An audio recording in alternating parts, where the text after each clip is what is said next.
Hello friends, welcome to Rubiya's dining. இன்னைக்கு அருமையான மாங்காய் ஊறுகாய் எப்படி பண்ணுறதுன்னு பார்க்கலாம். ஃபர்ஸ்ட் டைம் சேனல் பார்க்குறீங்கன்னா மறக்காமல் சப்ஸ்கிரைப் பண்ணிக்கோங்க. நான் இன்னைக்கு 1 கிலோ மாங்காய் எடுத்திருக்கேன். மாங்காயை நல்லா வாஷ் பண்ணிவிட்டு ஒரு டவல் வச்சு நல்லா தொடச்சி வச்சுக்கோங்க. மாங்காய் ஈரமாக இருக்கும்போது கட் பண்ணக்கூடாது. நல்லா டவல் வச்சு தொடச்சிட்டு தான் கட் பண்ணணும். இந்த மாதிரி குட்டி குட்டி பீசஸாக கட் பண்ணிக்கோங்க. கட் பண்ணிவிட்டு ஒரு சட்டியில் மாற்றி கல்லுப்பு தேவையான அளவு சேர்த்து நல்லா மிக்ஸ் பண்ணி வச்சுக்கோங்க.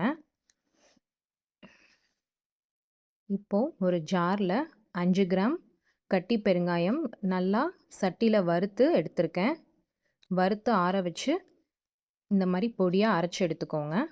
அதுக்கப்புறம் சோம்பு 5 கிராம், சீரகம் 10 கிராம், இதையும் நல்லா கடாயில் வறுத்து இந்த மாதிரி பொடியாக அரைச்சி எடுத்திருக்கேன். சோம்பு சீரகம் ரெண்டையும் ஒன்றா சேர்த்து அரைச்சி எடுத்திருக்கேன். தனித்தனியாக போட்டால் நமக்கு நல்லா சாஃப்டாக அரைப்படாது. அதனால் ரெண்டையும் ஒன்றா சேர்த்து நான் அரைச்சிருக்கேன். அதே மாதிரி 5 கிராம் கடுகு, 5 கிராம் வெந்தயம், இதையும் நல்லா சட்டியில் வறுத்துட்டு ஆற வச்சு இந்த மாதிரி ஜாரில் சேர்த்து பொடியாக அரைச்சி எடுத்துக்கோங்க. இப்போ ஒரு சட்டியில் நல்லெண்ணெய் தேவையான அளவு ஊற்றிக்கோங்க. உளுந்து 1 டேபிள் ஸ்பூன் அளவு சேர்த்துக்கோங்க. நல்லா மிக்ஸ் பண்ணி விட்டுக்கோங்க. கடுகு 1/4 டீஸ்பூன், இது ரெண்டையும் நல்லா மிக்ஸ் பண்ணிக்கோங்க. 2 டேபிள் ஸ்பூன் மிளகாய்த்தூள் சேர்த்து நல்லா மிக்ஸ் பண்ணிக்கோங்க. இப்போ நம்ம உப்பு போட்டு ஊற வச்சுருந்த மாங்காயை இது கூட சேர்த்து நல்லா மிக்ஸ் பண்ணிக்கோங்க.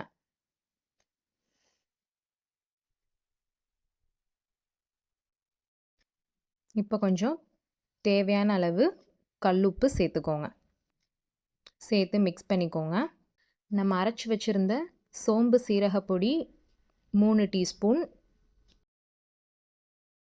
பெருங்காயப்பொடி 1 டீஸ்பூன், கடுகு வெந்தயப்பொடி 2 டீஸ்பூன், இதெல்லாம் சேர்த்து நல்லா மிக்ஸ் பண்ணி விட்டுக்கோங்க.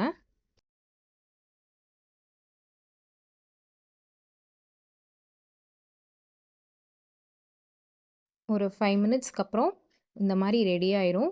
ஸ்டவ்வை ஆஃப் பண்ணிக்கோங்க. நான் இன்றைக்கி ஒயிட் வினிகர் யூஸ் பண்ண போகிறேன்.